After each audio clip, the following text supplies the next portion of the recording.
Cam, what do you think? The winner of tonight's game, will they go on to win it all? It's evident. This is the national championship tonight. Okay. And I do think that the game is going to be closer than expected. But even to last night's game, and I think everybody's anticipation for the college football playoffs, last night was a good game. Mm-hmm. Penn State, Notre Dame, contrary to what I may think or anybody else may think, it was a great game from a fan's perspective. That's all we want. I think we get that same type of turnout with Ohio State and Texas, but it's just going to come down to quarterback play. Respectfully, you're wrong. If Ohio State wins, they win in the national championship. If Texas wins, I don't trust Texas. They're up and down. I don't trust them to show up 2 consecutive weeks playing at an elite level.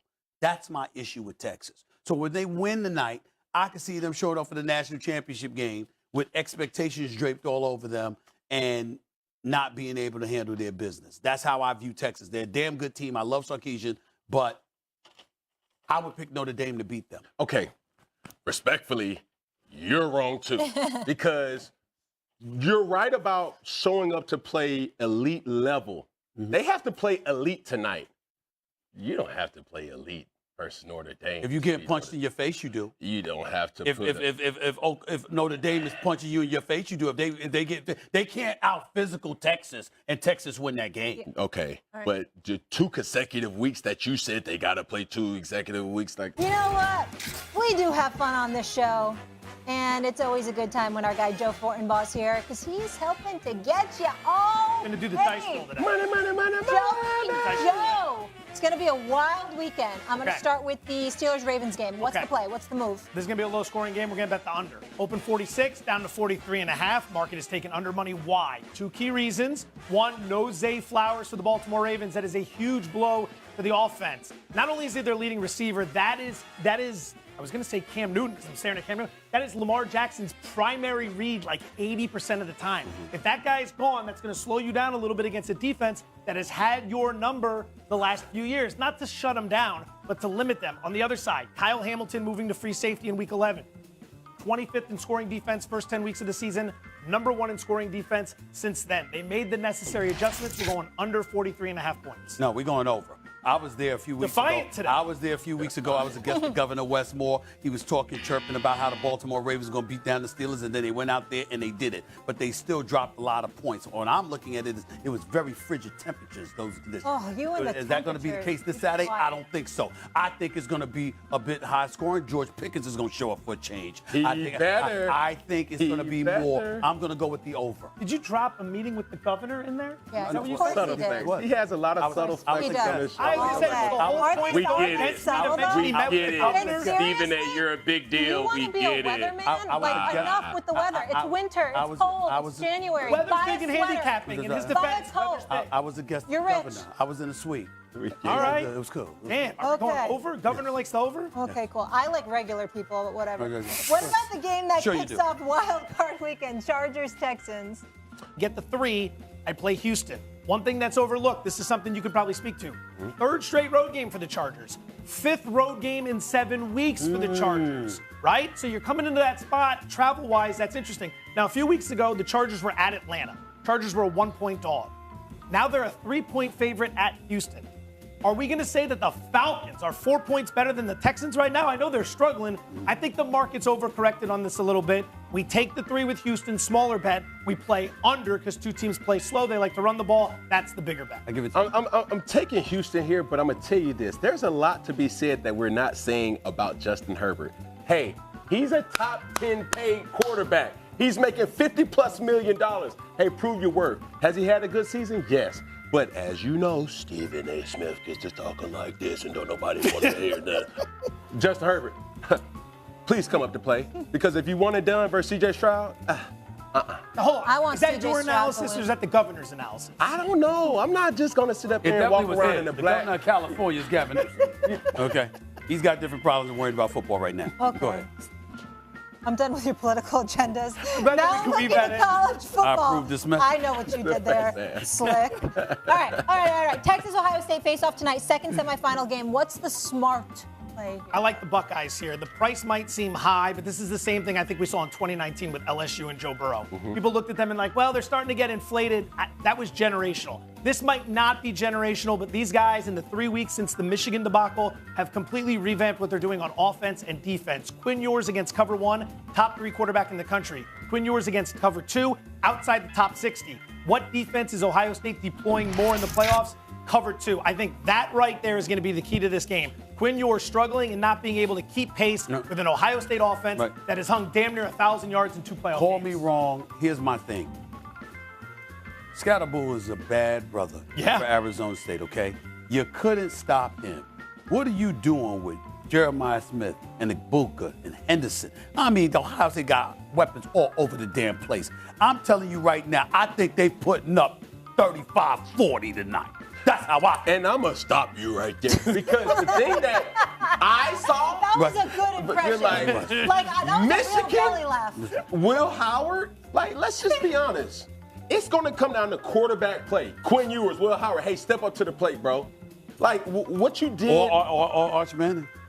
Let's not rule that out. Let's not rule that out. But I'm saying I don't believe in Ohio State's quarterback more so than I believe in. I believe in the rest of the talent around him. I do, but you still have. Everybody's getting in tight. Everyone's getting real tight. We just gotta get there. Real tight. You gotta get there. Gotta stay warm. All right. That's all I'm saying. Yeah, I hear you. You gotta be mindful of Will It's good Howard. work.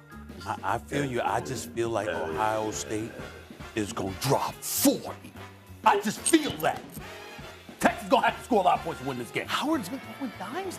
That's right. He's been looking I good. know what he's capable of, though. That's all I'm saying. And we know what we see. Let's What about what we see? All right, gentlemen, I enjoyed this togetherness. Oregon was number You're 1 the in the best. nation. Hope we get you paid. We're going to have more on this game after a very quick break. We'll be picking winners, all that good stuff. Made before I turn to the NFL, and we will have much, much more on last night's game coming up. Drew Aller had said, the quarterback of Penn State, who had a very rough night last night if you didn't see the game, had said he was going to go back to school.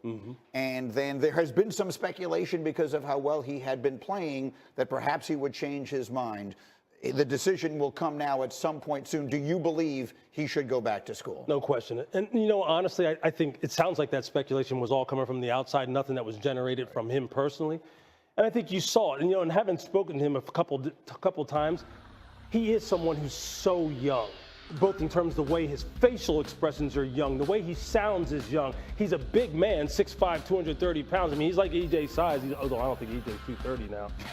About 245. Are you? Oh, yeah, 245. Oh, dang. Okay, well, you carry good. Look, I mean, but he looks like someone who needs more time. And I think being in Andy Koltnecki's offense, another season where now he can go through another spring, another fall camp, and really get the nuance down and and I think he's going to want to get the taste of this game out of his mouth. Yep. He will be in contention to maybe be the number 1 overall pick in 2026. Correct. Mel has been saying on our podcast, First Draft, all year long, he needs to go back to school, Now, he has said the same thing about some other players, including Jalen Milroe, who is coming out in this year's draft. So we will wait and see. One way or the other, the stage is now set for tonight. We got one more game. Notre Dame will face the winner of tonight's second college football playoff semifinal matchup on ESPN. It'll be Ohio State taking on Texas in the Goodyear Cotton Bowl Classic.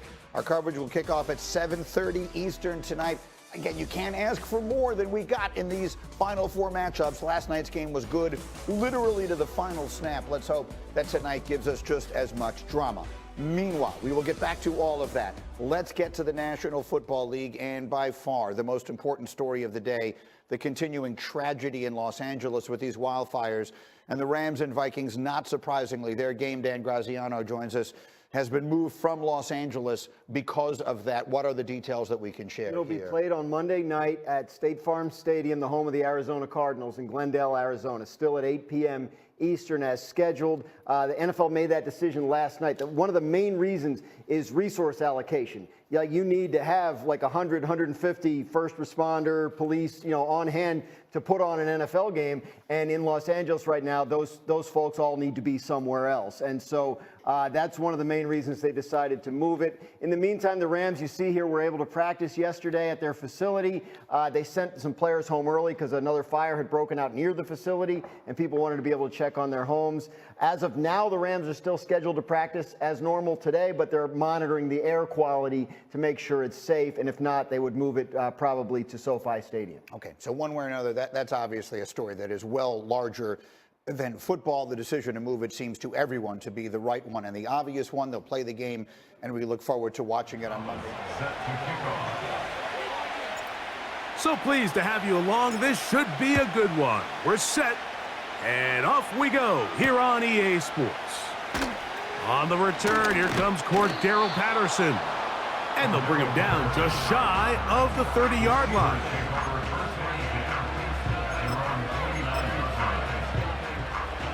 So they come to the line for first down and 10.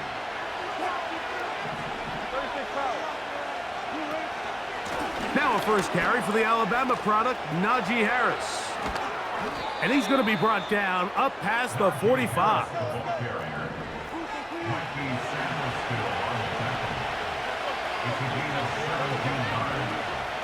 On first down, right back to Harris. And he'll get forward for a couple. It's second down.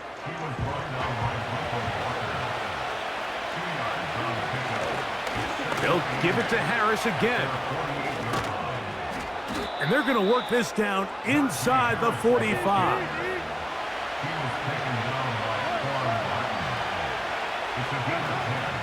Another run here with Harris.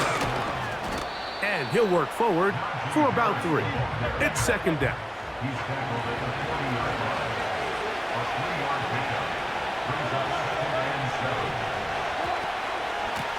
We're going to run out of the gun, and here's Harris. He'll pop this ahead for about 4, but it will set up third down.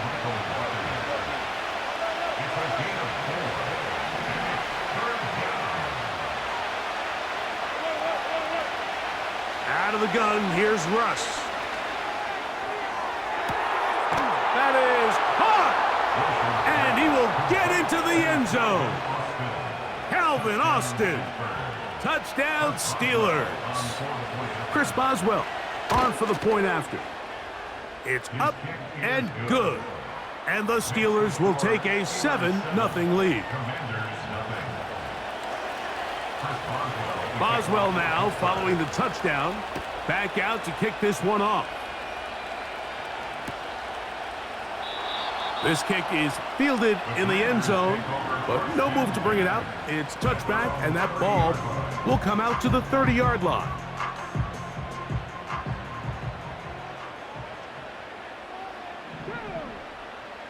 Right to the air goes Daniels. They try to set up the screen, but this one doomed from the start. It's incomplete. They'll try again here, second and 10.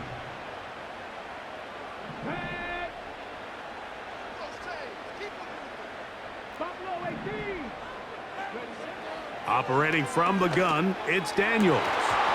And that's going to be incomplete. Coverage was good that time. The contact jarring the ball loose and forcing third down. Luke McCaffrey, the intended receiver. Now it's going to be third down.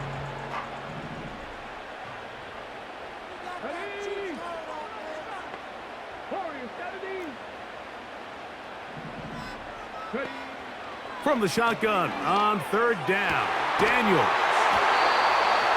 15-yard pickup there. First down, Washington.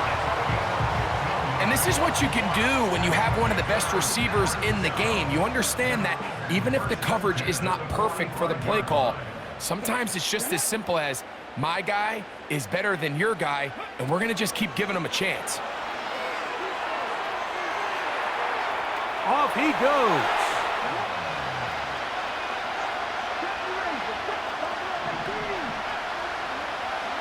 Now on third and forever, he'll look to throw.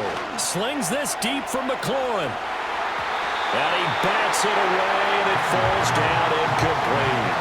Trying to get something positive to happen here before the break, and they sure need it. They went for the big one, but it winds up incomplete.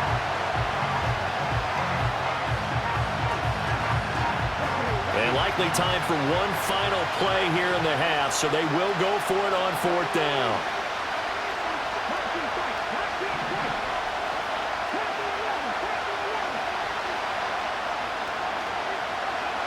A final shot before break.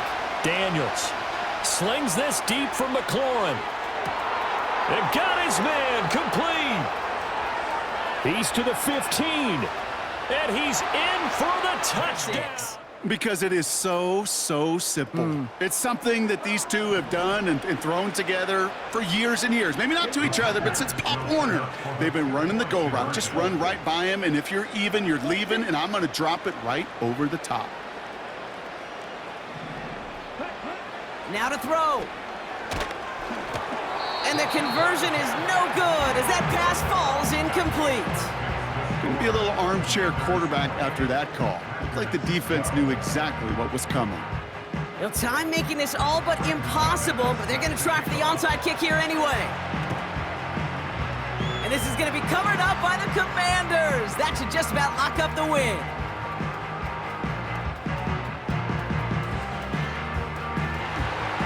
And Washington finishes the return to the end zone. Touchdown! The Commanders picked up the fumble and ran it home. He gets it to go, and the Commanders will move out to a 14-7 lead.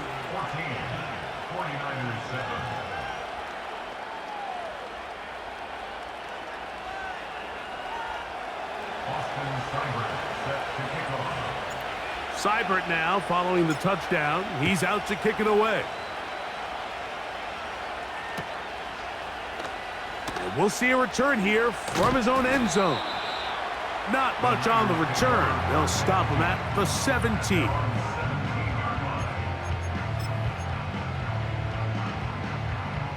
Boy, some bulk in the formation on that right side here for 1st and 10. A play fake. Now it's I fumbled the football. And the defense has it. And there it is. The defense comes up with the big... Robinson will score. Touchdown, Commanders. So how about that for an answer? They get the touchdown there, and it's back to a one-score game here in the 4th. And that's what these guys have done all game long because they've scratched and slashed their way to stay in this game. And by now, we should all realize they're not going away. Now the pressure again swings to their defense because they're going to need to find some way to get the ball back. All right, now a big two-point conversion attempt still to come. Daniels going to try and throw for it. And it's intercepted at the goal line. Oh, no, he lost the football. And he will get into the end zone, and a two-point conversion will cut this down to a 6-point game. Here's Eckler. And he's brought down for a loss. The Commanders in the hurry-up. They're hustling for the line.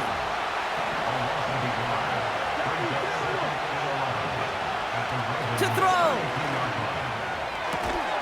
That's complete. Here's Brown. And they bring him down. Looks like he got it to the 27.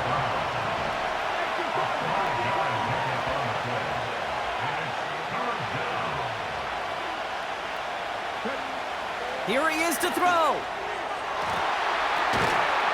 Someone got a piece of that downfield throw, but it is caught anyway. And that's a Washington touchdown. So there's part one, Brock. They get the touchdown that they desperately needed.